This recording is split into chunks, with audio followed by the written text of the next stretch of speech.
All right. Hello, good evening, both. Let's begin the class. All right.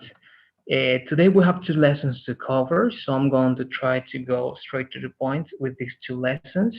As always, I'm going to ask you write some questions to review the lesson that we covered on Friday first to see how you're doing with it. All right. Remember that on Friday we covered something related to past, two tenses, the simple past and the past continuous, and the combination of these two structures by using when, and also while, but mainly when, right?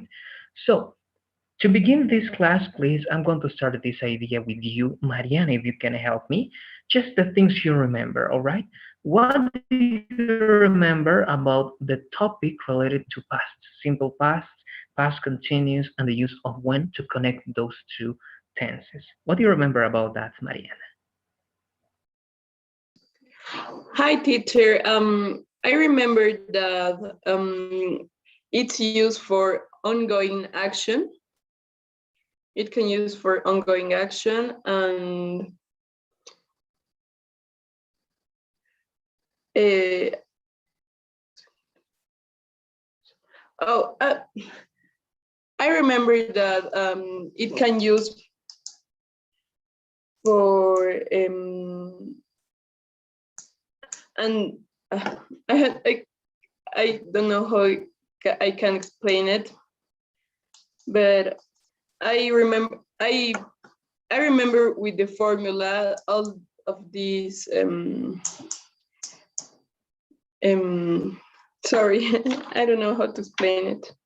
Okay, no, it's okay. Sometimes it's hard to explain that, but what about examples?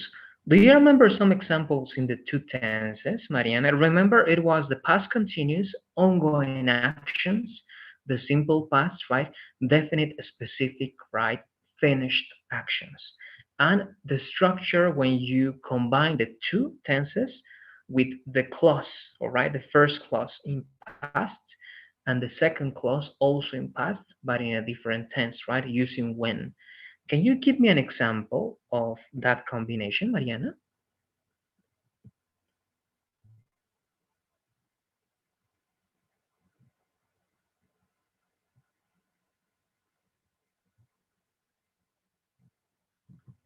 Okay, I think she's having some problems. She's going to be back in a second. So let's ask then this to you, Lourdes.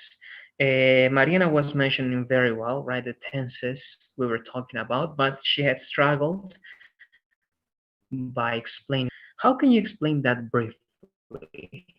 The tenses in past and the combination of those two tenses by using the clause when. Well, we use the past continuous when we are talking about ongoing action, and then we use the simple past when we're talking about a specific action that maybe finished in the past. So we use the both of them when we are talking about something that was happening in the past, and then something happened that interrupted the ongoing action. All right, sorry, I was taking my mic off. Thank you very much, Lourdes. I think that was a great explanation. You're right. Past continues for ongoing actions. Remember, for the context of your story, right? The simple past for the finished specific action that interrupted, right, the ongoing action. For example, I was playing the piano when you called me, right? I was playing the ongoing past action, the context, when you called me, the interrupting action that is interrupting your past activity, right? So that is what we covered. This is something that we are just reviewing because these are two classes that we already talked about this. This is the third one. So please, if you have some questions about this tense, it's important to check first the file that we have on Google Classroom. Yes, let me show you over here. All right, you go to Classroom, right? You go to Classwork, you go down to Unit 2, and remember that that was lesson number 1. Okay, you go to lesson number 1, and here you're going to be able to see all the details about the past continuous, the simple past, and the clauses with when. All right, we finished with that. Please, if you have some questions, try to check that document, try to watch the video, and if you still have some other questions, you can ask me via message. I'm going to try to answer when I can, but it's going to be like possibly that I'm going to be answering in class, in the first 10 minutes of the next class. All right, but take that into account. Now we started lesson 2 even that day. That was reported speech. We're not going to cover all reported speech, all right? Only imperative. It's very simple, you're going to see. So I'm going to ask you this time, please. Well, you were Melissa, all right? On Friday, we to work this introduction to this topic. It's not that we covered this topic, it was just an introduction. But my first question is going to be for you. Not to remember, but again, to analyze a little bit. To you, what is a reported speech, Melissa? And what am I talking about when I'm talking about imperatives? To me, the reported speech is when we talk about someone, but in third person, and we describe something that that person did in the past. And I don't know about the imperative, to be honest, but to me, and what I saw in previous English lessons, reported speech is when you use passive voice to talk about something in the past, about a third person, I think. Okay, so let's analyze those words. Thank you very much, Melissa. Yes, reported speech can be related to something in the past, right? Like 80% of the time, but it can also be related to something related, right, to the present, and even, right, even not present. It can be a future tense that you're going to report, but of course, it's something that someone said in the past, all right? So only two. You can report that speech in past or in present. You have those two options, right? If it's in present, the tenses are not going to change. But if it's in past, you need to make some changes, right? For example, if you were talking about present, it has to change to past. If you were talking about past, simple past, it has to change to the present perfect. If you were talking in the present perfect, it has to change to the past perfect. And some models need to change as well. All right, so that's just an introduction. Good. Reported speech. You need to say someone else's words. Now, we also analyzed this. I remember, right? I asked you and you told me what's the difference.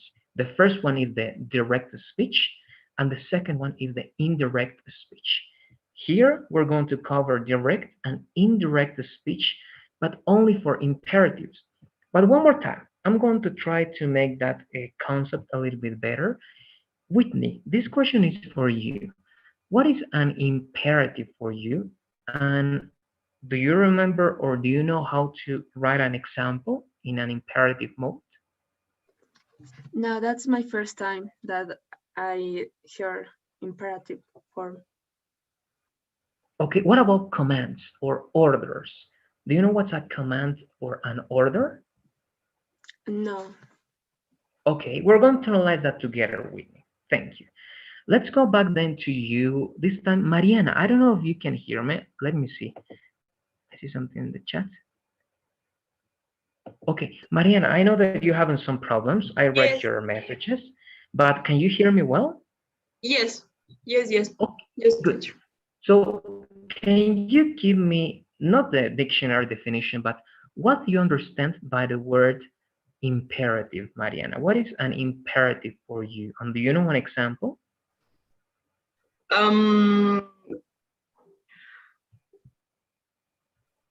I think that we use imperative when we talk about the past. I don't Well, know. we're going to analyze. In this case, imperative, it's something that doesn't have like a tense, but actually an imperative, it's always going to be referred to the present or the future. All right, imperative, a command, an order, an instruction that you give to someone. It's always going to be either for the present or for the future. Okay, near future or far future. Let's keep analyzing. Thank you, Mariana. Okay. What do you say this time, Lourdes? What do you get by this word, imperative? I don't know, maybe it's related with orders or some kind of advice, maybe. Okay, good. I will stay with the first one, sorry. Yes, order. More than advice, order, right? Can you try to give me an example using imperative, Lourdes? Um,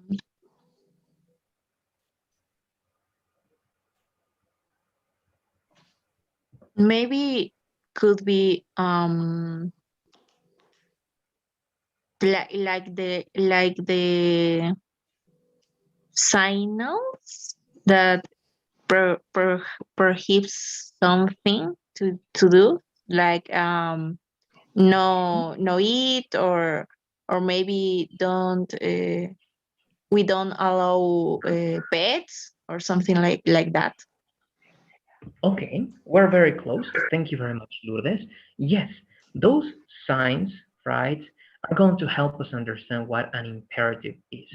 But I'm going to give you the answer by showing you this. It says, this is something I work with you. The teacher told us complete the assignments, all right? Complete the assignments. What is the subject? If I ask you this, Melissa, one more time. I'm going to go in circles this time to do it a little bit faster, right? Complete the assignments. Where is the subject in this sentence, Melissa? And if there's no subject, why is that?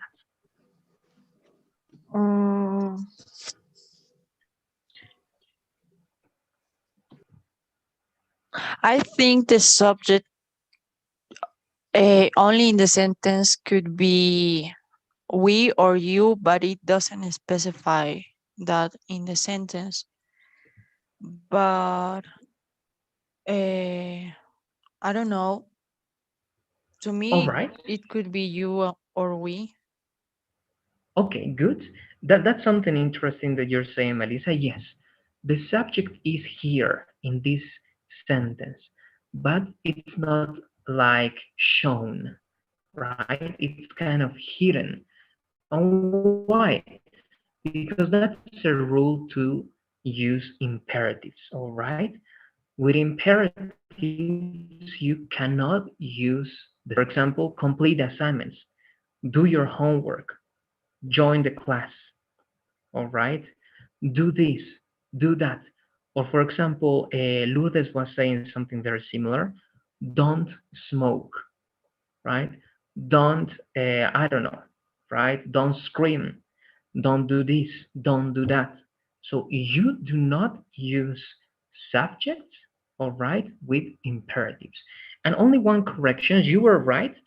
The subject, it's always going to be hidden, all right, implied, but it's always going to be you, all right? For imperatives, it's never going to be we. It's never going to be he, she, it, I, we, they, okay? No.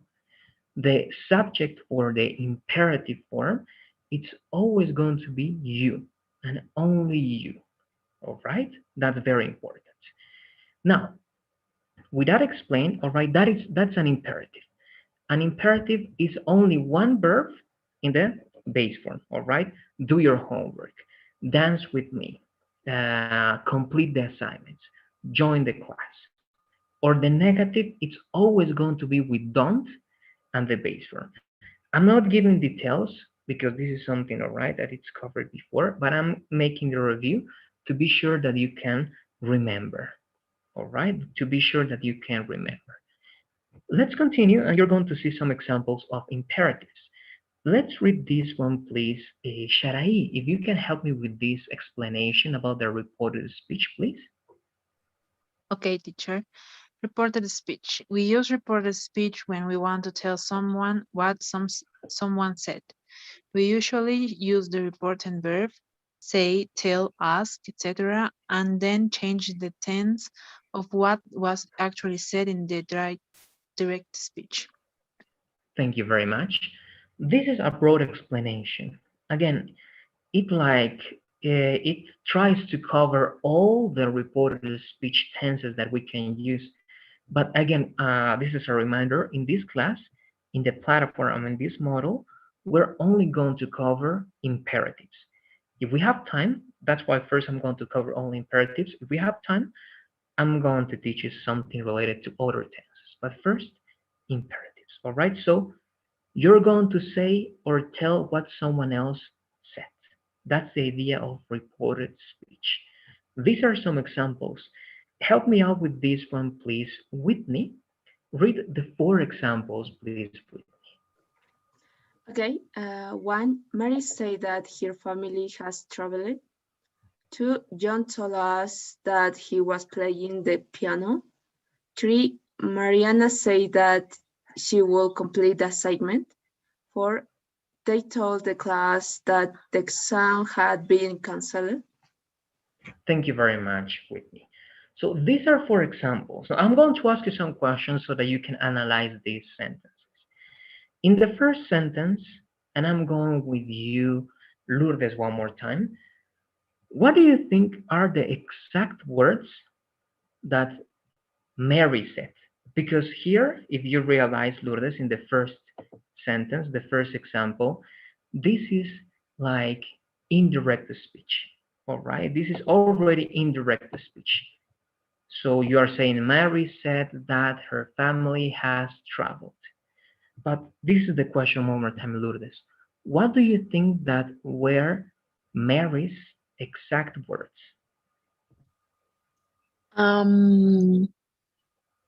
My family traveled. Good. That's perfect. Great. Those were the exact words. If you said Mary said that her family has traveled, we have to know, this is not what we're going to cover, but I need you to understand this idea because it's similar for the imperatives. The exact words that Mary said, all right, are my family, because it says her. So her is going to be my family. And if you have has traveled, it was simple past, okay? If your direct, or sorry, yes, if your indirect speech is in the present perfect, your direct speech was in the simple past. This is just for you to know, all right? You don't need to memorize this. I'm just giving you this information. Try to work it if you want, but one more time. The exact words, be careful with the possessive. If it's her, of course, it's going to be my, because you are married, my family. And one more time, if you have present perfect, has traveled, then the exact words were in simple past, only traveled. Okay, my family traveled. Let's keep trying. I want to see how much you know about this. In the second one, for you this time, Mariana, let's try. It says, John told us that he was playing the piano. So what do you think that the exact words that John said were? What do you say, Mariana?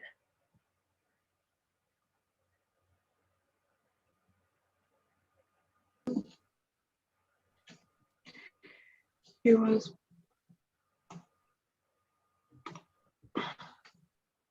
Imagine that you are John, right, Mariana? You are John. What are you saying? This is something that someone else is saying, all right? But imagine Like- that you are John. Like I was. I don't know. It needs to be in past. Actually, if you see, this is one very interesting thing that you're asking, Mariana. If the verb before the indirect speech is in past, it means that you said something in the past. So Okay. perhaps this has to be in present. All right. So when you have past here, you need to change the tense. So look, this was present perfect. Now it's simple past. This is past continuous, and I'm going to give you this clue. It has to be in present. But what kind of present? What do you say? Like I am playing the piano. Yes, correct. That's it. Great, Mariana. If you have this in past, then this was past. So in fact, the exact words were in present. So yes, I am playing the piano. So if you have past continuous, the exact words were in present continuous. All right. Again, this is just for you to know this, but it's important that you can follow this logic. It's very important that you can do that. Thank you very much. I'm working this one with you now, Melissa.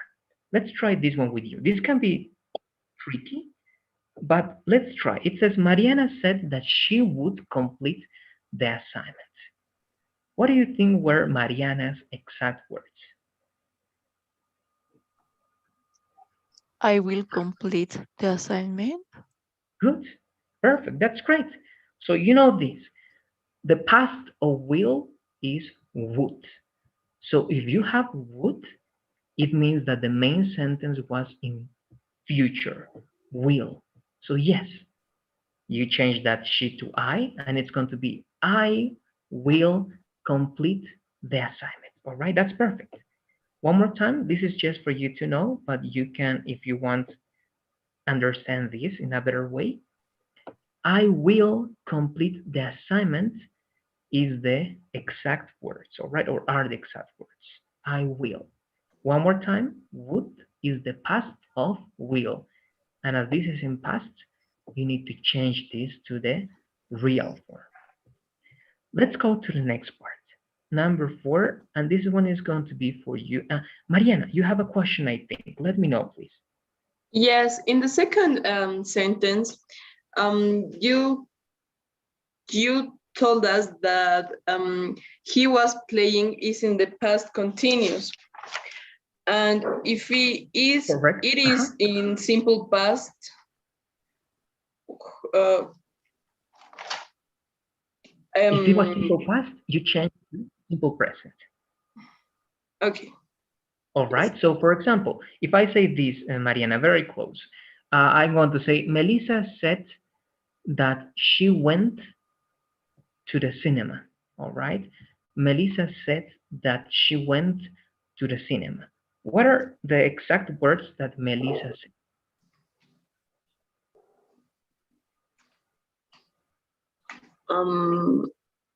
I went to the cinema. No. If you want to do this exercise, it can be tricky because, you know, this is practicing grammar.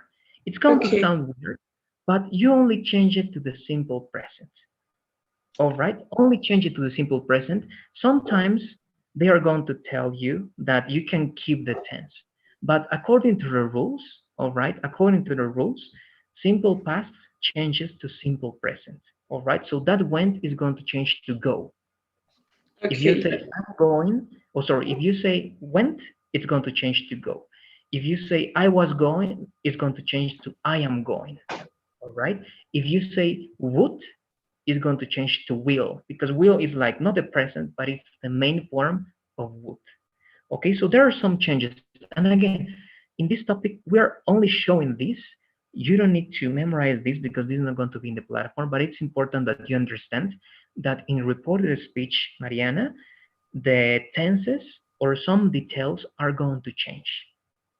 All right, like that. The tenses, what else is changing?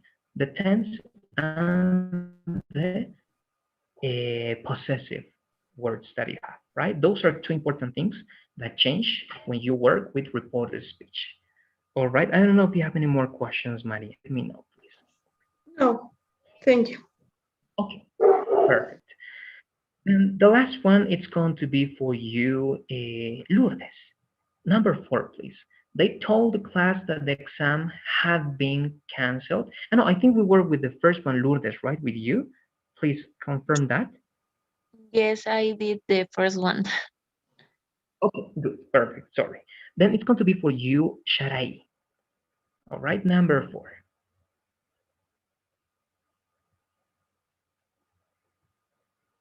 What do you say? What were the exact words that they said, Sharai? Okay, they said the exam had been cancelled. Good. Yes, those are the words. Now, I'm going to give you an idea here. If this is in the past perfect and you are reporting this in a past idea, try to change now this to the present perfect. How it would be in the present perfect, Sharai? The same words that you use, but in the present perfect.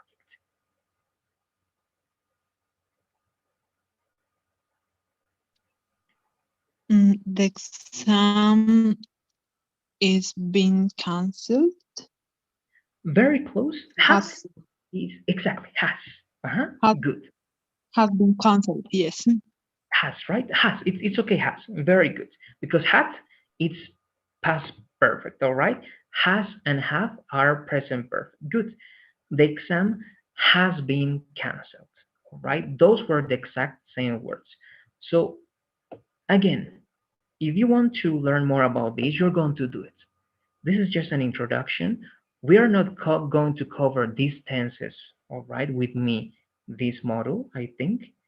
But if we have time, we're going to try to do it. What I'm doing here is showing you that there are many changes in reported speech. And it's important that you notice what those changes could be. One is the possessive words that we have. And the other important thing is the tense. Okay, that's the only thing that we are doing here. Now, I'm going to the next part, and we're going to go to our topic itself.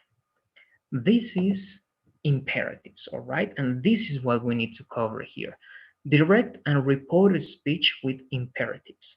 Please, you are here, yes, with me. Help me out with this explanation, please. In this topic, direct speech and indirect speech. I have to read, teacher? Yes, please, let's read. Okay, and this topic will work with direct and report speech with imperatives. Direct speech, the principal said, go to your classroom. Indirect speech, the principal said to go to our classroom. Thank you very much, Whitney. So again, this is our main topic, all right? This is an imperative. Go to your classrooms. That's an imperative. That's an instruction. And we're going to learn how to do this with direct and indirect speech. And these are two examples. You already analyzed this with me, but I'm going to ask you to do it one more time. And Luciana, I think you are there. Can you try one more time to tell me what's the difference between direct speech and indirect speech with imperatives, please? Um, I think that the difference is that direct speech trying to say something to a specific person, and indirect speech is more in general, because in this example says that the principal say to go to our classrooms and say to our, but in the first one is specific that is talking only to one person. Okay, that's a very interesting, a very specific analysis, Luciana. Thank you. You're right. The second one seems to be more personal, right? The principal said to go to our classrooms. Good. And the first one seems to be a little bit more general. I totally agree with you. Yes, that's one thing. In terms of the structure now, and this is for you, Melissa. What are the difference in terms of the structure? It means punctuation, capital letter, the words, etc., between direct and indirect speech, Melissa. In punctuation, we have the parentheses. I don't know how to say that, or the quote in the direct speech, and there is no, there are not in the indirect speech, and then also, for example, the capital letter in go, the G, Mhm. in the direct speech, and is not a capital letter in the indirect one. Good. And the verb, is the verb in the same form in both examples, in the direct or indirect speech, or is different, Melissa? The set is the same in both sentences, but what I notice is that in the indirect speech, there are two two words to go Mhm. to our classroom, and in the direct is only one after go. Perfect. Exactly.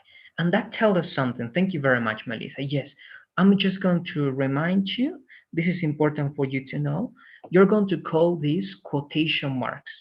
All right? Quotation marks. So, yes, in direct speech, you have quotation marks and you have your idea with capital letter. But in the indirect speech, you do not use quotation marks, you do not use capital letter, you only use, remember, you're going to call this the infinitive. All right, here you use the verb in the base form, go, and here you use the verb in the infinitive, to go. Okay, that's why we are using to go, because this is the infinitive form. What is the infinitive form of it? To eat, to dream, to buy, right? Etc. etc. That's infinitive, and that's a rule. But this is what we're going to do first. You know that we have a document in which we work everything. So please go to Google Classroom. All right. This time I'm going to ask you to do this. Go to Google Classroom, go to the second unit, open the first document that says classwork, colon, unit 2. Open that, open the file, and you're going to start by writing two imperatives, all right? Two imperatives. And what are imperatives? One more time. These are imperatives. Go to your classrooms, join the class, right? Do your homework, or it can be negative. Do not smoke, right? Don't walk over the grass. Don't do this. Don't do that. Do this. Do that. All right? Those are imperatives. So please go to Google Classroom one more time, Unit 2, classwork, and write two not sentences, where they are sentences also, but two imperative sentences. All right? Two imperative sentences. Let's do it, please.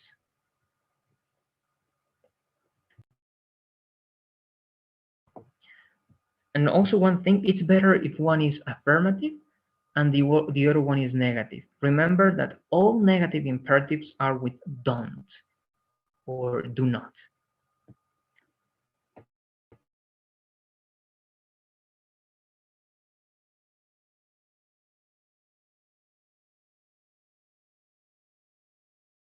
We have to do now in the classwork, right?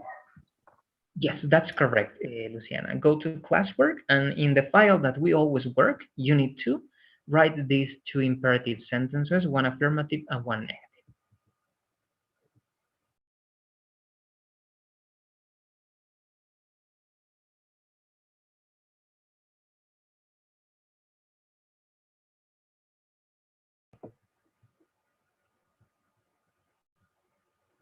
All right, and one more time, if you don't know very well where it is, again, classroom, right?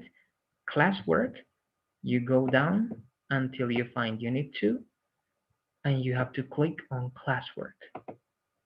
And the material that is there, that's the document on which we are working.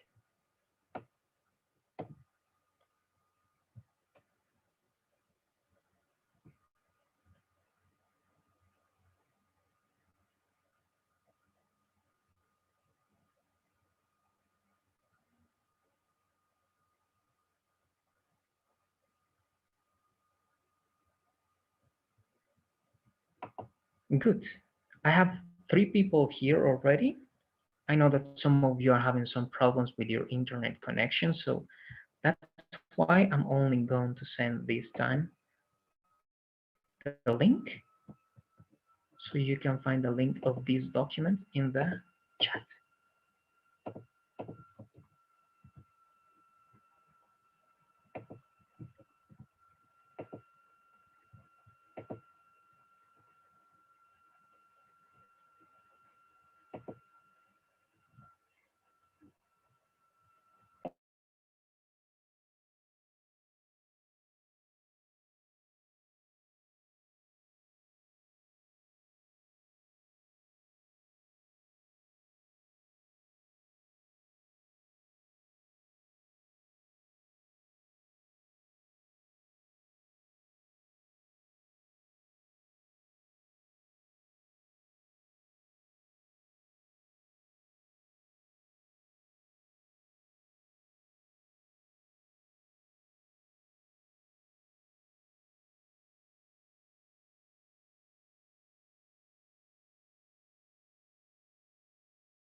Mariana, tell me, if you have questions, please let me know. Sorry, teacher. Yes, I have one question. I didn't hear the order, and I don't know it's direct speech or reported speech. Actually, not yet, okay? Direct speech and indirect speech are going to be for later. Right now, you only need to write an imperative, or actually 2 imperative sentences. For example, go to your classrooms. That's one imperative, right? Okay. 2 imperative sentences, Mariana, 1 affirmative and 1 negative, because later on we're going to work with those imperative sentences. Okay, thank you. Okay. You're welcome.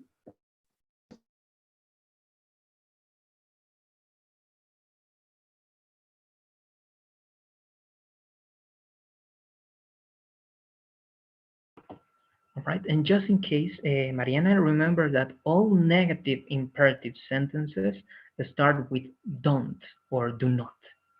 Okay, for example, this is affirmative, go to your classrooms. The negative would be don't go to your classrooms. Okay, teacher, thank you.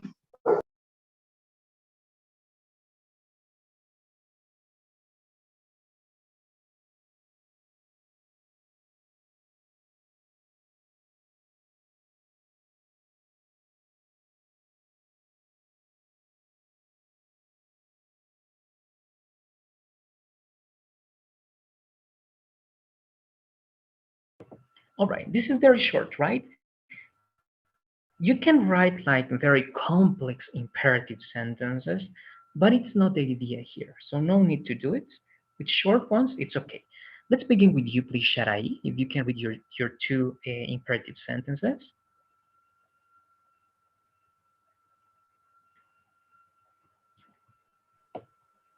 Okay, teacher. The first one is do your homework now. And the second one is don't go to the party. Okay, perfect. Very good. Thank you very much, Sharai. Lourdes, what about you? The first one is don't speak loud and wash your hands. Okay, great. Only one thing here, if you want to do even better this idea, after speak, if you have like an adverb, sometimes it's better, sometimes they accept to say speak loud, but it's better, grammatically speaking, if you say like loudly. all right? Because this is an adverb. But the idea is Okay, straight. teacher. Thank you very much. Melissa, what about you? The first one is do not make loud noises, and the second one is go to the kitchen. Okay, good, very good. So the difference between, right, this loud and this loud is that this loud here is an adverb, right? How do you speak? Loudly. But in this case, loud noises is like an adjective. How are the noises? Loud, but noises are not actions, are not verbs, right? That's why you can use only loud and it's okay. Good. Don't make loud noises and go to the kitchen. Good. Thank you very much, Melissa. And I'm going with you, Mariana. I think you have your examples here.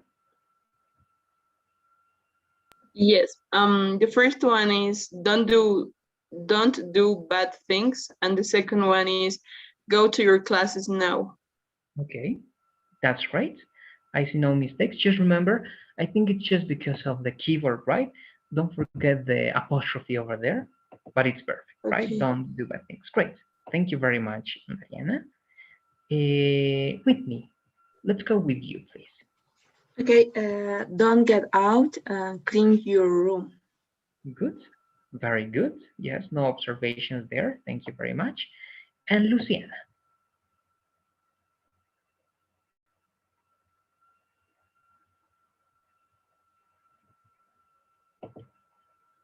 What do you say, Lucy? Sorry, teacher, my connection is pretty bad. The first one is don't talk loud, and the last one is go to the bathroom. Okay, good. The same observation here, Luciana, very short. If you are going to describe how this action is being done, it's better if you use the adverb. And the adverb of loud is going to be loudly. All right, don't talk. And sometimes if you're talking about the volume, instead of talk, it's better to say speak. Okay, because you talk, but about certain topics. Okay, you talk about music, you talk about this and that. But if you want to refer to the volume of your voice, sometimes it's better to say speak. Okay, don't speak too loudly. That will be better. But here, both can be okay. Don't talk or don't speak loudly. All right? Good. So those are your imperative sentences. That's great. I think I've checked everyone's. We can continue then, because now we're going to work with direct and indirect speech. Here we have direct speech. And here is the formula of what you need to do to form this kind of speech. You are going to help me out with this one in Lourdes, please. Help me out with this part. I'm going to mark what part. This, and yes, this part. Only that part, please, Lourdes. Okay, direct speech. For direct speech, do the following. Imperative. The teacher, do your homework. Thank you very much. So take this into account, right? This is the imperative sentence. Do your homework. Now, this is the formula for the direct speech. Help me out with this formula, please, Melissa.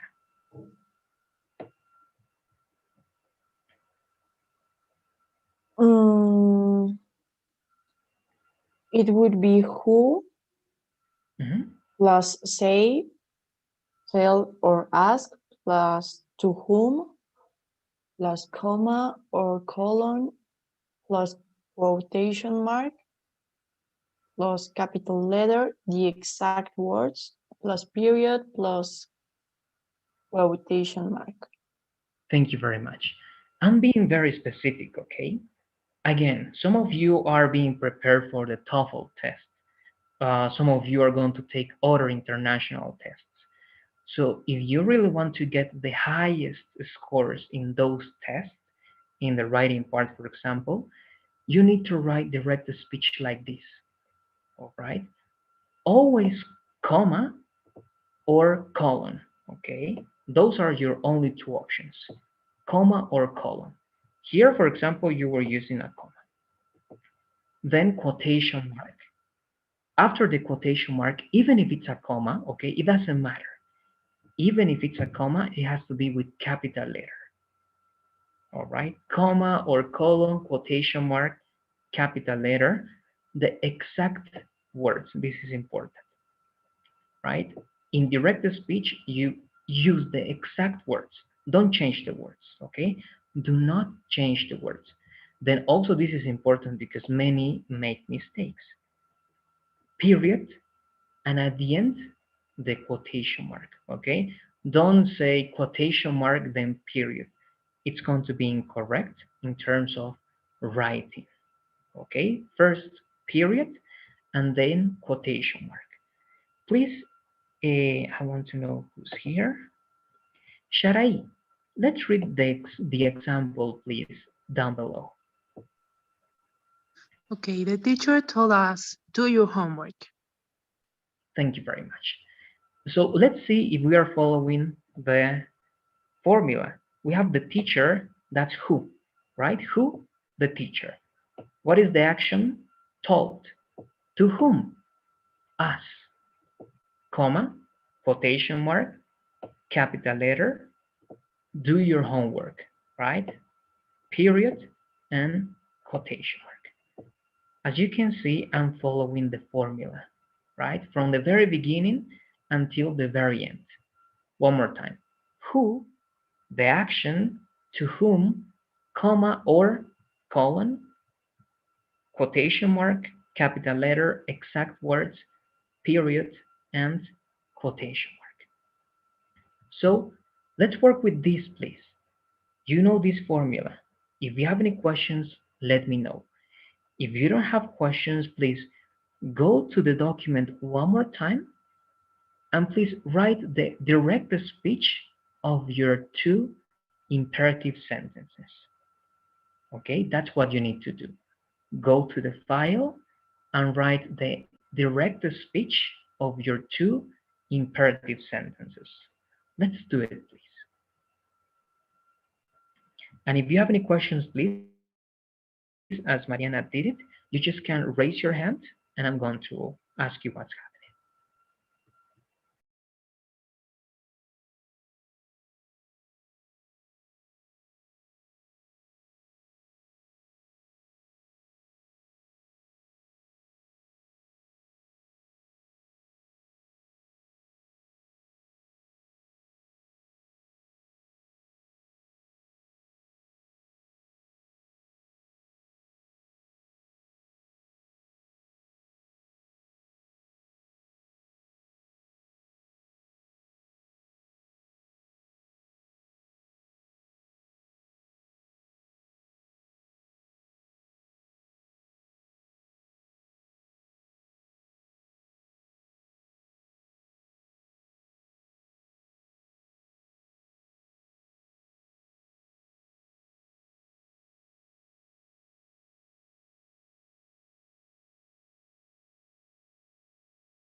Something important that I didn't mention here, but I mentioned before. Remember, the verb say, tell, ask can be in present or in past. 80%, even 90% of the time is going to be in past. When are you going to say this in present? like when it's like a routine. It's something that that person always tells you. All right. But most of the time, please try to conjugate the verb in past. For example, say is going to become said, right? Tell, told. Ask, asked, right? If you want to use it in present, also please conjugate it in present. If it's third person, it's going to be says, tells, asks, right? So be careful with the verbs that you choose and how you conjugate those verbs, all right?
All right. So another quick reminder, I'm going to check or write all the examples that you may be writing. You can use other tenses and so on, yes. But remember that here we're going to be focusing on imperative sentences, right? Like do your homework, do this, don't do that. All right. This this applies to all tenses. If you want to say, for example, I go to the gym every day, I went to the party, right? It can apply. It's okay. But remember that we're checking imperatives, and also one thing that it can be different, at least in the direct speech, all right? The rules that we're going to learn for the direct speech are different to the rules that we can apply to other tenses. So in this tense, all right, and in this form, direct speech, no problem. But it's better if you keep with imperatives, because when we go to indirect speech, it's only going to be for imperative sentences. All right, only for imperative sentences. So I'm going to start checking some of your examples. All right, and you're going to see it's easy, even it's like an advantage. Again, if we have time, we're going to check all other tenses, but right now the main idea is imperative sentences. So I'm going to go with you. Sharai, please. Let's read your two direct speeches. Okay, the first one is my father told my brother, do your homework now. Next is her mom told my friend, don't go to the party. Perfect. Good.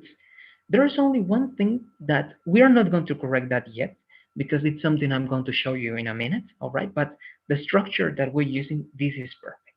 Just we're going to pay attention to this word. Again, it's not a mistake because I didn't explain yet, but we're going to see how this is going to change, all right? That now. But so far, it's great, Sharai. Thank you. Let's go with you now, Lourdes. Let's read your sentences in the direct speech, please. Okay, my grandma told my brother don't speak loudly, and the doctors say, wash your hands. Good, great. And you're using right here past, here present, and I think here it works because you can say that this is something that the doctors always say, right? So you can add even if you want that frequency adverb. Good. The doctors always say, wash your hands, right? So that's when you can choose present in your verb. Great. Very good. I have no observations over there. Thank you very much. I'm going down now to you, please, Melissa.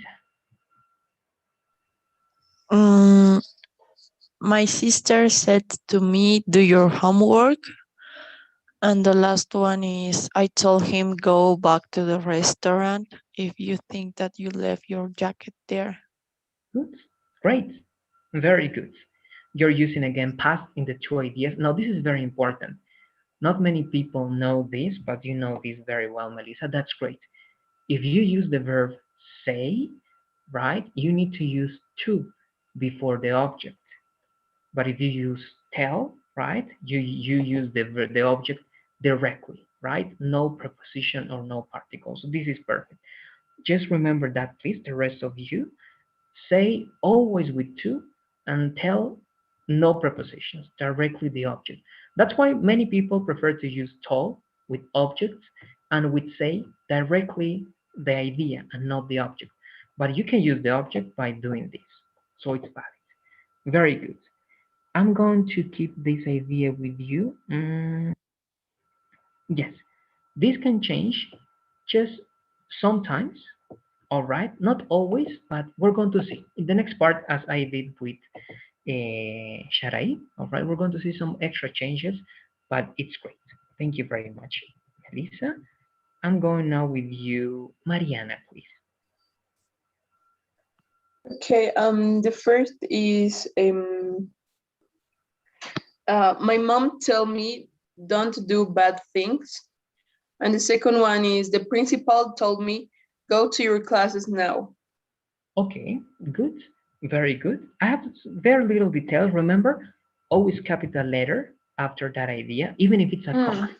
All right, capital letter. This is not a mistake. Again, I mentioned this to Sharai, to Melissa. Now, later on, we're going to see that these words also change, but it's something extra. All right. Now, my only question is here, Sharai, if you want to give me this idea in present, like for example, this is something that your mom always tells you, then you need to conjugate in the simple present. And remember that in simple present, you need to use the S of the third person. All right. And if you want to put more emphasis on the idea that this is always happening, you can add that adverb. All right. My mom always tells me, don't, right, do bad things. And you have like a better emphasis of that idea. Also remember, this is one little detail over here, Mariana. Remember to use the period before the quotation mark, okay? I'm being like very precise with that because you're going to be writing examples sometimes and you need to write that in that order, okay? Do you have any questions about that, Mariana? Let me know, please. No, thank you. Thank you very much. Whitney, let's go with you, please. Okay, the doctor told me have to take care of your sister. My friend said don't like this job. Okay, now let's analyze this. Thank you very much, Whitney. Now, the idea of you have to, it's perfect because that is like an order, right? A necessity. But here you need to decide between the necessity and the imperative, Whitney, because have to is not going to be like imperative. You only need to use the main idea, which is take care. All right, take care. Why? Because with have to, you have to use you.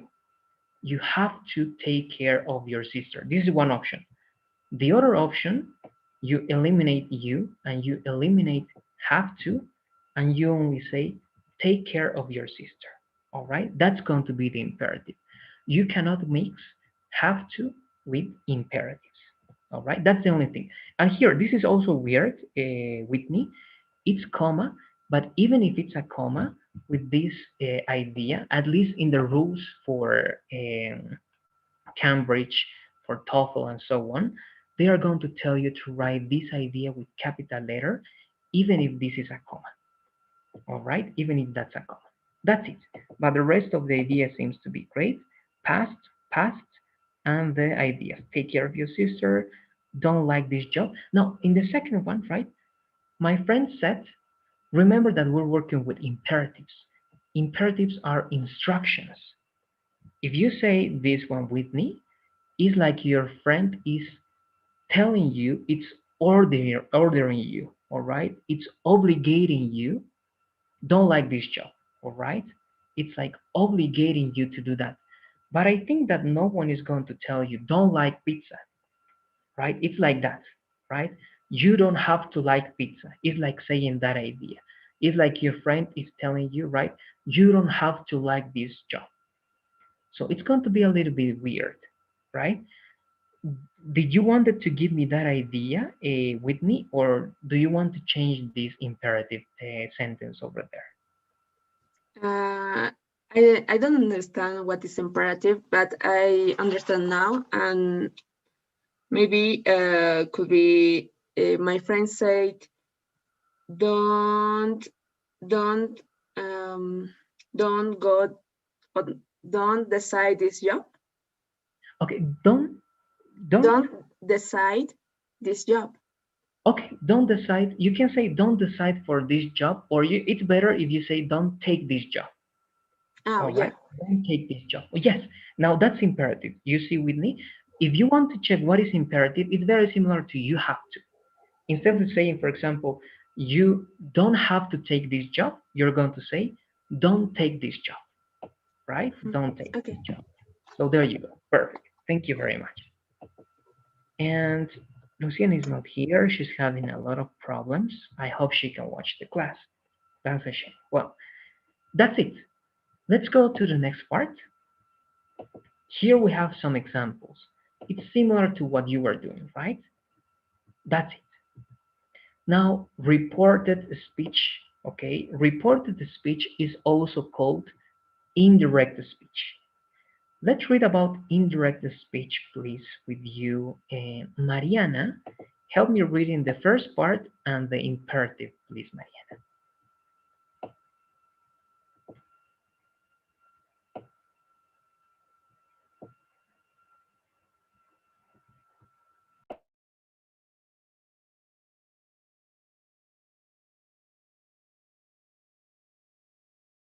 Sorry.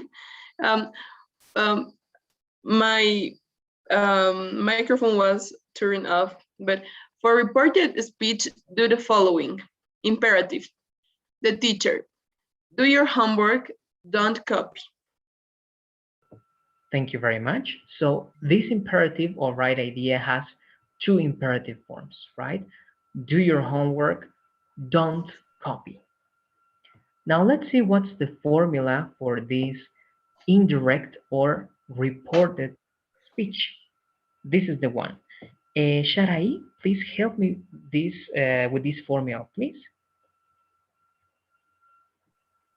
Okay, direct speech, who plus say, tell, or ask, plus to whom, plus verb infinitive, negative, not to, plus a complement, plus any changes in possession and time reference.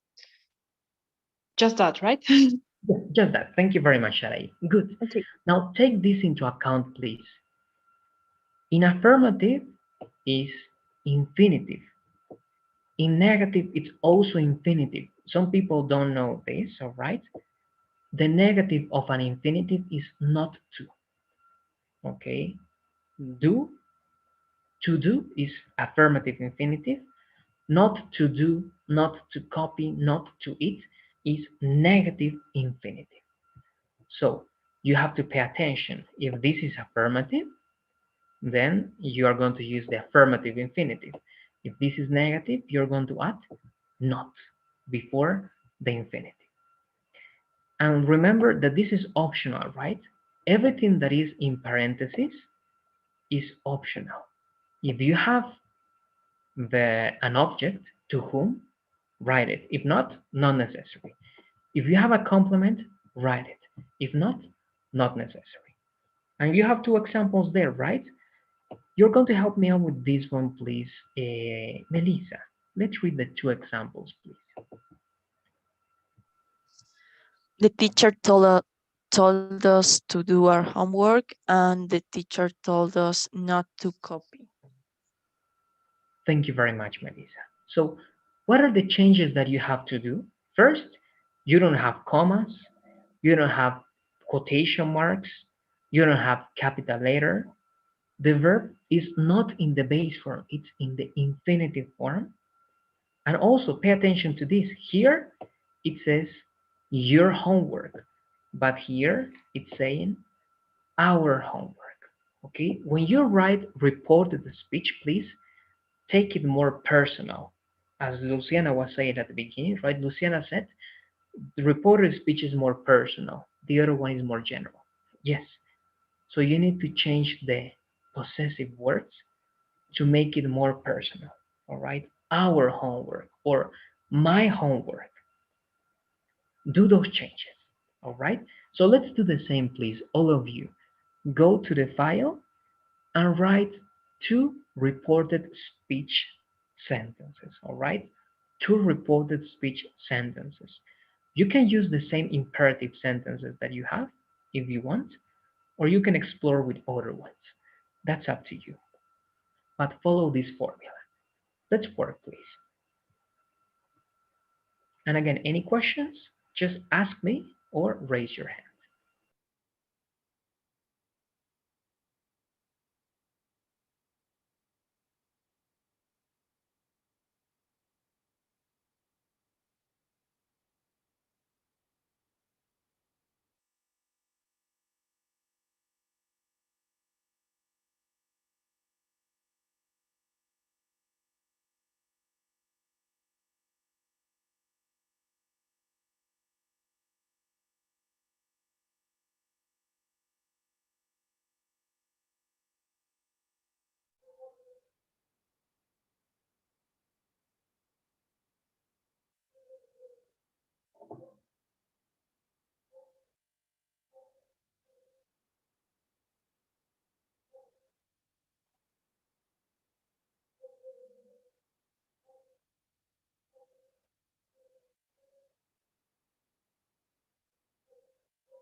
All right.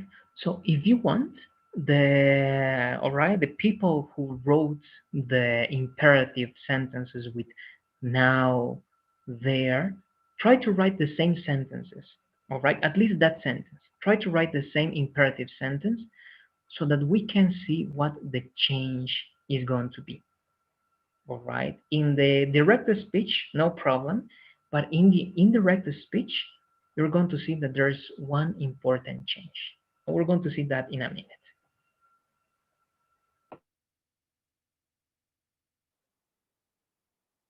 All right. The other imperative sentence that doesn't have like now, it can be different if you want. All right. That's only if you want.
All right, most of you finished. That's great.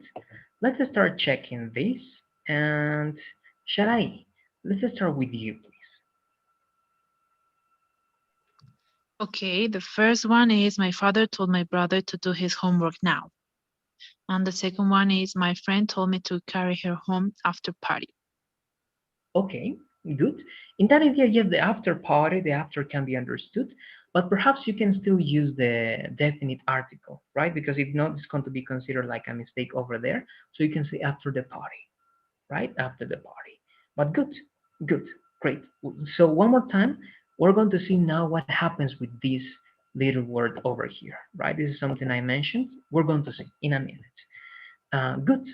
Just the little thing over there, right? And that's it. You have affirmative. You have affirmative in both cases, so it works very well. Thank you, Sharai. Let's go with you, Melissa, please. Let's read your sentences now.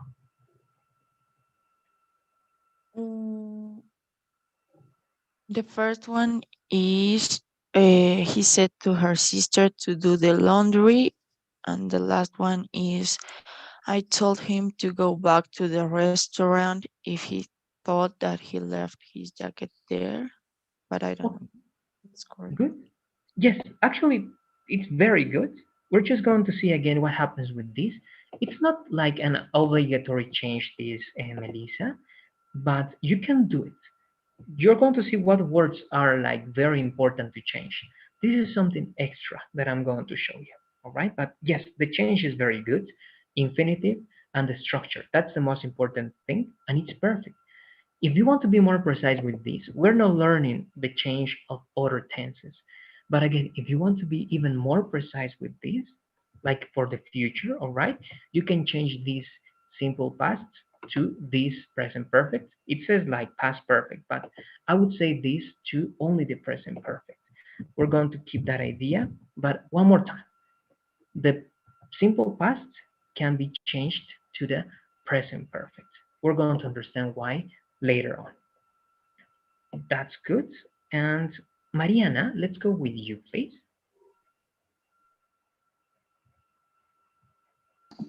Okay, the first is my mom tells me to not do bad things.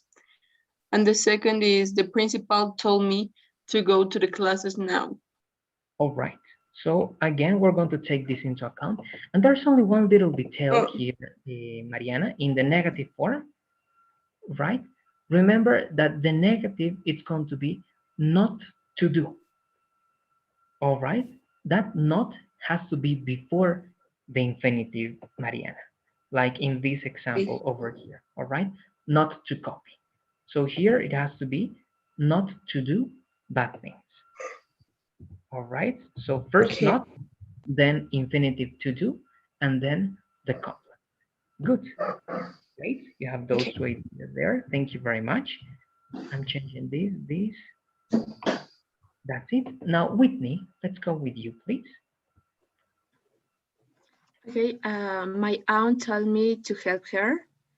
Edward told his roommate to tidy their beds. Okay, okay, good. You're using two affirmative yes, ideas with two infinitive conjugations to help her, right? To tidy the beds, her, and both ideas in past. Good, very good. Do you have any questions about this part? We're about to finish and go to the next lesson. I want to know if you have any questions about this, because I'm going to go now to the details that I was marking here in yellow, which is related to this last slide. Important changes. All right, important changes. Let's read this. The first part, if you can help me, Mariana, please. Possession. Possession. Possession. Do your homework. To do my homework. Fix my car. To fix. Is it a man or a woman? His, her, car. Good. So let's understand this. Thank you very much, Mariana. if the imperative sentence is your homework, you need to change this to my homework, our homework, right? If it's fix my car, who's giving you this idea? Is it a man? A woman? If it's a man, it's going to be his car. If it's a woman, it's going to be her car, right? So be careful with possessive words. Then this is what I was telling you about, all right? Time expressions. And help me out with this idea, please. Sharai, time expressions. Okay, time expressions. Tomorrow, the next day, the following day. Yesterday, the previous day, not used with imperatives. Next week, the following week. Now, then. Good. And I'm adding now. If it says here, it's going to be there. So I'm going to add that information. Let me erase this because I'm adding that idea. So that was possession and time expressions. So let me add a couple more related to place. All right. And how is it going to be? Let me show you now. Okay, good. So for place, all right, the changes are going to be if you have here or if you have there, here is going to change to there, right? And here, or sorry, there is going to change to over there. All right, this is very important and this is very interesting. You have those two extra changes. So here is changing to there and there is changing to over there. And you have other extra things like, for example, this and this. Let me show you. I'm going to add one more. It's going to be very small, but this is going to be for you to take into account for the future. Like these are demonstratives. All right. So how does it work? It's going to work in the following way. If you have this or this, you need to change that to that and this to those. Why? Because you need to be like away from that idea. All right. You need to be away from the idea of what you are saying. So these are important changes that you can take into account. All right. So one more time.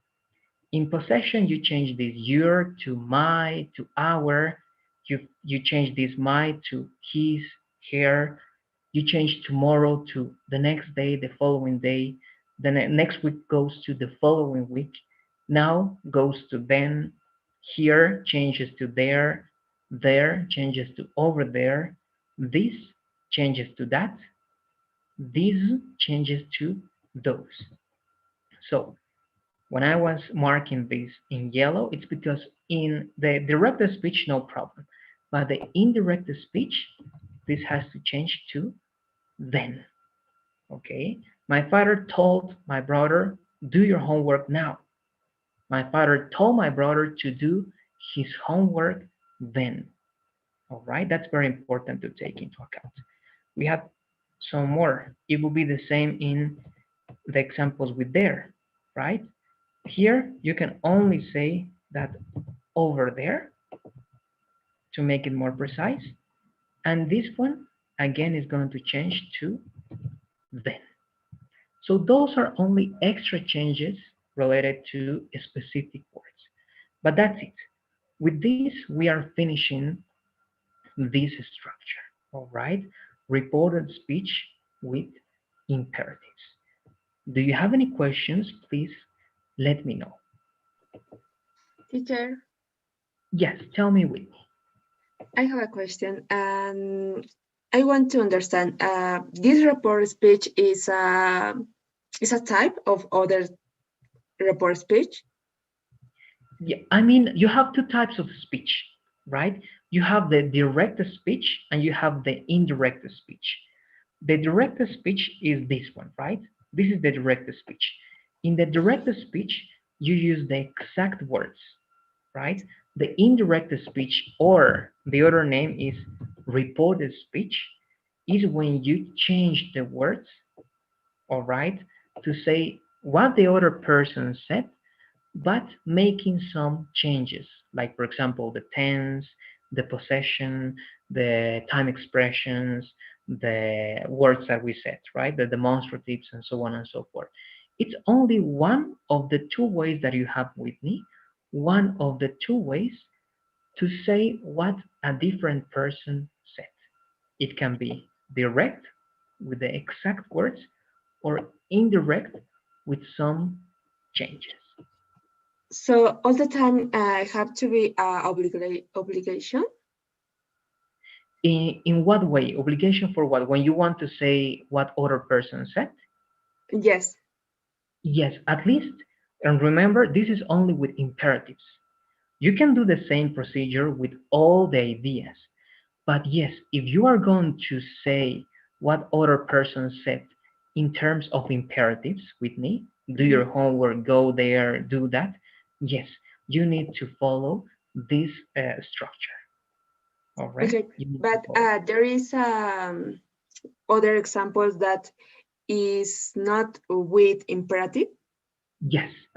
For example, these ones over here. But the platform, all right, in Pearson, they are telling me that we don't have to cover these yet. Perhaps it's going to be in the next unit. Perhaps it's going to be in the next module. But in this unit, with me, it's only going to be imperatives. But yes, you have other types of sentences that you can work in the same way. For example, this. All right, but this is not something that we are going to learn in this unit. Okay, All right? okay, teacher. Good, perfect. Any other questions? Let me know, please. If not, in these 15 minutes, I would like to cover this, at least for you to complete your practices. All right, it's going to be very short. I'm going to give you one more day to complete the practices, all right? Remember that Unit 2 was until today at midnight.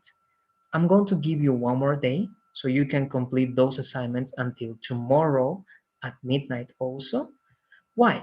Because you're going to have some exercises related to this new topic, which is relative clauses. I wanted to have an introductory video, but it's better if I make you participate here. Let's do the following, it says. Turn these two sentences into one. First, let's read these two sentences, please. Mariana, read sentences 1 and 2, please. That's the house. And the second is, the house is very expensive. Thank you very much, Mariana. These are two separate sentences, but you can turn these sentences into one complex sentence, right? Or sentence or idea. And it will be one complex sentence with two clauses, all right? So you can change these into two clauses. But how? First, I want to know how you do it. So the first try is going to be for you, please, Sharai. What would you do to turn these two sentences into one main idea?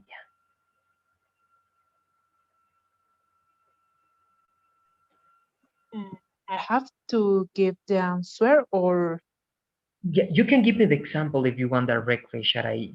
You can give me okay. that big sentence in which you like merge these two. Well, one way I think to join those sentence is that's the house, which is very expensive. Very good. Great. And that's the most formal way, and that's the best way, Sharai. Great. That's the house, which is very expensive. That's the best option, all right? The best option. It's better if you keep like that, but there's one more that is informal. What do you say, Melissa? Sharai said that's the house which is very expensive. What is the informal way to do the same? Maybe instead of use which, it could be that's the house that is very expensive. Correct. That's it. Yes, Melissa. So you were right. Sharai, Melissa, good. That's the house which or that is very expensive. Which is the best option is more formal, and in international tests, you have to use which, right? That is correct, is mostly used in speaking, and it's okay for you to use it. But if you're working in a test, don't use that, okay? It's better if you use which. Great. Now we have a very similar one. Help me with this idea, please. Shall I only read the sentences, please, separately? 1 and 2. Okay, the first one is he listened to the song. The second one is the song is in French and Spanish. Thank you very much, Sharai. Now the question is for you, Whitney. How do you merge? How do you get these two sentences together? It's similar to what Sharai and Melissa did in the first part.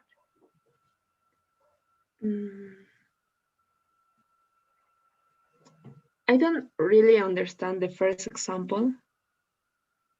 In the first example, look what they did. It says, that's the house, and I'm going to help you out. Mariana, in a second, I'm going to give you the word. Give me 1 second. Here, Whitney, if you see, there are Yes. 2 words that are being repeated with me. The house and the house. So you can grab that idea, Whitney, and if you want to merge these 2 sentences, you say the beginning of this, that's the house. Now, you don't repeat the house 1 more time. Instead of the house, you use which or that. Okay, so that's the house, which, and then you continue. Is very expensive. So if you see here with me, they merged, okay? They unified these 2 sentences into one by eliminating the second repeated idea and adding which or that instead of this. All right, so that's the house, which is very expensive. That's the house, that is very expensive. Now, with that idea, Whitney, what would you do in this second one with that explanation? You can try. Okay, he listened to the song, which is in French and Spanish. Great, exactly. That's it. He listened to the song, which is in French and Spanish. That's it, right? And what is the informal way, Mariana? And if you wanted to participate, perhaps you wanted to say the answer, but you can give me the informal. And if you have a question, please let me know, Mariana. I don't have questions, but the informal way is he listened to the song that is in French and Spanish. Very good, exactly. All right, so what is the only thing that you need to do to form this kind of big sentences? You need to look for the repeated word, the song, the song. So when you have that, you mention the first idea first. He listened to the song. You eliminate this and you say that or which, and then you continue, right? Is in French and Spanish. Very simple, right? It's very simple. This is what we call in grammar relative clauses, all right? These are relative or adjective clauses. Why? Because you're describing the song. You're describing the house. What song? The song that is in French and Spanish. What house? The house that is very expensive. I have one more, and this is a challenge for you. This one. Be careful with this one, all right? Actually, this is one that you don't need to know very well, but it's important if you understand. Number 1 and 2, let's read the sentences, please, Melissa. 1 and 2, separately. She is the kind of girl, and the last one is Louis was talking about that kind of girl. Thank you, Melissa. Now, how do you put this together? I know that you wanted to participate before, Mariana, so let's try this with you. How do you merge, all right, these 2 sentences? She's the kind of girl. which Luis was talking about. I think that it can be, she is the kind of girl which Luis was talking about. Okay, very close, very close. There's only one thing that we're going to change, Mariana. And remember, we only use which, all right, which when it's an object. Perhaps here, yes, kind of girl can be which, but let's analyze. There's like a very formal way to do it. We're going to try to get there. So, but your idea can be very well. She's the kind of girl which, right, Luis was talking about, can work there. Let's see other options, and we're going to see if that's correct, Mariana. Sharai, let's go with you. What do you say? Do you agree with Mariana? Would you do it differently? As you said, the word which is used only for objects. And for persons, we use the word whose, I think. Okay, and how would it be? What do you say then? She's the kind of girl whose Luis was talking about. Okay, then you're saying who or whose? Which word we are using? Who, or I don't know. I think it's who. Okay, we're going to check that. Thank you very much, Sharai. What do you say then, Whitney? I'm going to go with all of you because that's why this is a challenge, right? Whitney, what do you say? How would you merge these two sentences? And remember that the repeated word is the kind of girl. That kind of girl. What do you say?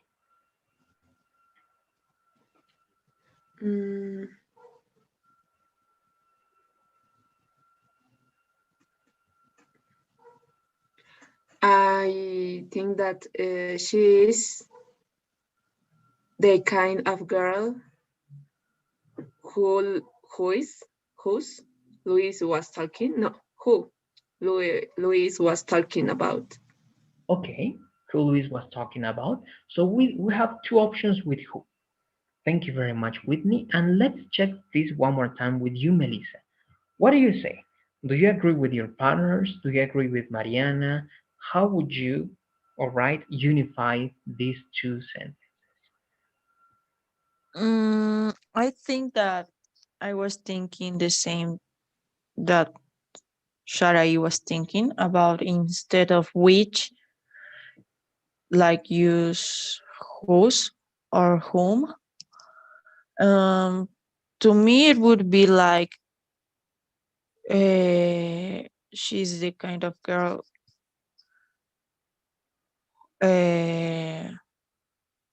whose Luis was talking about. All right, very close. Yes, actually, yes, we have who, but in formal situations, right? In formal situations, we are not going to use who. We use a different word, but it's not going to be whose, because whose is for possessive. All right, we're going to use the other option that you mentioned, Melissa, which is whom. All right, whom with M, W-H-O-M. So the answer is going to be similar to this word. Let me show you over here. So you have these options: which, who, whom, and whose. This is extra, right? Because in this unit, you're only going to learn about subject, relative pronouns, which and who. That's what you have to learn. But I'm also going to show you whom and whose, and this is extra. Look, whom is used when you don't use the subject, when you use the object. And don't worry, right now we don't need to understand this, but let me show you the difference, all right, with this. Look at these two examples, and you're going to understand. These are two separate sentences, and if you can help me with this one more time, please, Mariana. Read the example with who, please. Okay, who? I saw the person. The person studied with us last month. Thank you very much. In the first sentence, right? The first sentence is always going to be the most important sentence, all right? And look at the second sentence. The word that is being repeated, it's at the beginning, okay? When this is the case, please pay attention. When this is the case, you are going to use who or that. And the merged sentence is going to be the following. If you can help me out, please, Whitney, one more time. Read the merged sentence, please. Okay. I saw the person who studied with us last month. Thank you very much. So you're going to use who when in the second sentence, the repeated word is the subject of the sentence. I saw the person. What person? The person, right, studied with us last month. So I saw the person who studied with us last month. All right, that's when you use who, when it's the subject of the second sentence, of the second idea. But look at the next one. All right, we're going to finish the class with this. Look at this example with, sorry, whom. Let's read this one more time, please. This time, Sharai, let's read the two examples, please, the two sentences. Okay, she's looking for the person. They are talking about the person. Good. So I told you, right? The first, thank you very much. The first one is the most important. And in the first one, it's always going to be in the last part. But look, the second sentence. In the second sentence, the person is not at the beginning, is not the subject, is the object. So when the person is the object and is receiving the action, you use whom. All right? Who, it's okay. Oh, I'm telling you, this is formal. Who, it's okay. You can use who, yes, but it's informal. That is also informal.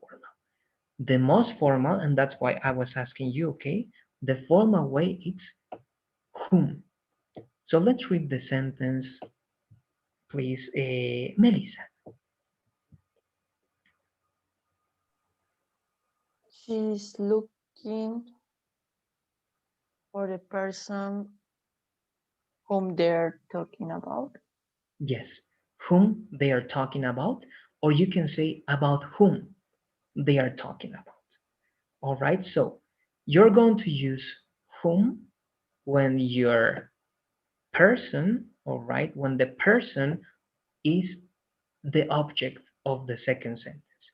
So one more time, I'm going to show you the difference. I'm not going to explain, just show you.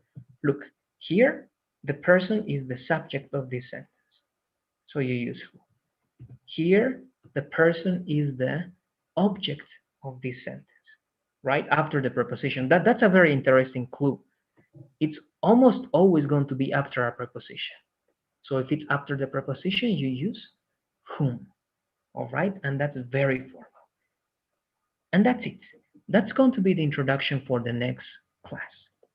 We're going to be learning how to use those details, but it's important that for objects, you use which, and for people, you use who.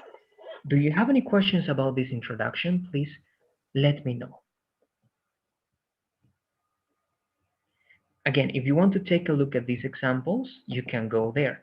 But I'm going to give you the short answer to this. It's going to be, she's the kind of girl, right, whom Luis was talking about. All right? She's the kind of girl whom Luis was talking about. It can be who, yes, but it's not formal.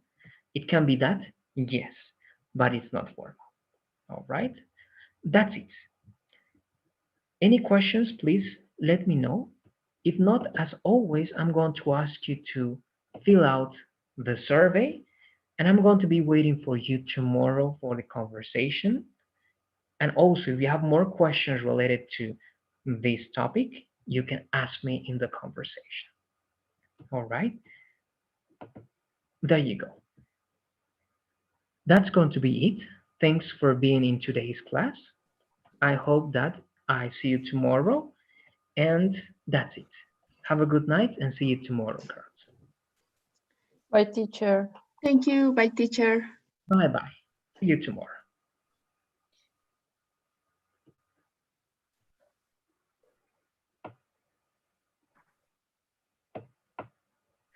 Teacher, do you have some minutes? I have a question, a little question. Yeah, of course, Mariana, tell me. It's about the book, the assignments. Yes? I have one that I really don't understand. Okay, you can share your screen. Please open that assignment and Okay, show it's me. open, and a few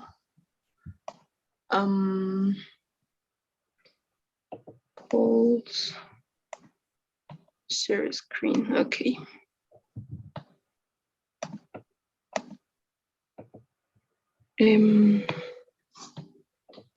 Okay, it is it. Okay, give me 1 second. I'm going to see where it is. 1 second, please. This is closing the polls. All right, so let me see now. Reported imperatives. Okay, so this is what we were doing today, right? It says, read each statement, complete the reported imperative that expresses what the person said. Type your answer right into the black. So I don't know why it's not charging or loading very well, but it says, I think, Amy, here, Lynn, look at the menu. Okay, if you realize, hey, Mariana, here you need to do what we were doing today. You are reporting the imperatives. Remember what is the formula to report the imperatives? You have to use the infinitive form of the verb. So it will be, she told Lynn to look at the menu, right? You use the infinitive. In the second part, Lynn, do not, right? It says, right? Don't order an appetizer. And the portions are really big. The same idea. She Okay, said, like she said, don't to order. Very close. You don't use don't in the reported. You say not to order. All right? Not. Only not. You don't say don't. You only say not. Okay? So it will be, she said not to order an appetizer because the portions are really big. So in affirmative imperative sentences, Mariana, you're going to use infinitives. To look, to go, to order. And in negative imperative sentences, you're going to use not to. Not to go, not to look, not to order, etc., etc. It will be the same with the next one, right? It says, Amy, be careful. So the reported speech is going to be, she told Lynn to be. To be. Exactly. All right. So Okay. that's what we need to do, Mariana. Okay, and I have one more little question, and with this assignment, I supposed to be finished all the assignments, but it says that are 73, and I just do it 71, and 2, I don't know where is it. I think perhaps those were assignments of the first unit. Please click on Model B, Mariana. On the left, click on Model B. And click on the first unit. And there you go. There you see. All right. I think something is missing in this one. I don't know which one, but if you want to check what's missing, Mariana, you can click on the second unit. And then you click one by one, and you're going to see which one you didn't complete. All right. Perhaps it was some of them in unit 1, and some of them you need to. So here you can look for the ones that are missing and try to check those one more time. Perhaps you didn't finish, or perhaps you were doing or working on them, but you went back and you didn't submit the assignment, perhaps. Okay. Here you can check, look, you have started, not started, started, so perhaps some of them are missing. Try to see which ones. All right. Okay, teacher. Good. Okay. And I think that's it. Any other questions or doubts that you may have, Mariana? No, teacher, thank you very much. No, you're very welcome. So, but anyway, I'm changing today. I'm going to give you until tomorrow to finish these assignments. All right. So you have the chance to look for the ones that are missing. And tomorrow in the conversation, I'm going to assign the quiz, and you're going to have 2 or 3 days to complete the quiz. All right. Okay. Good. Thank you very much anyway. No, you're welcome, Mariana. Again, any questions that you have, you may ask me. That's it then. I hope you have a great night, and I'll see you tomorrow in the conversation. Okay, teacher, thank you. Have a good night.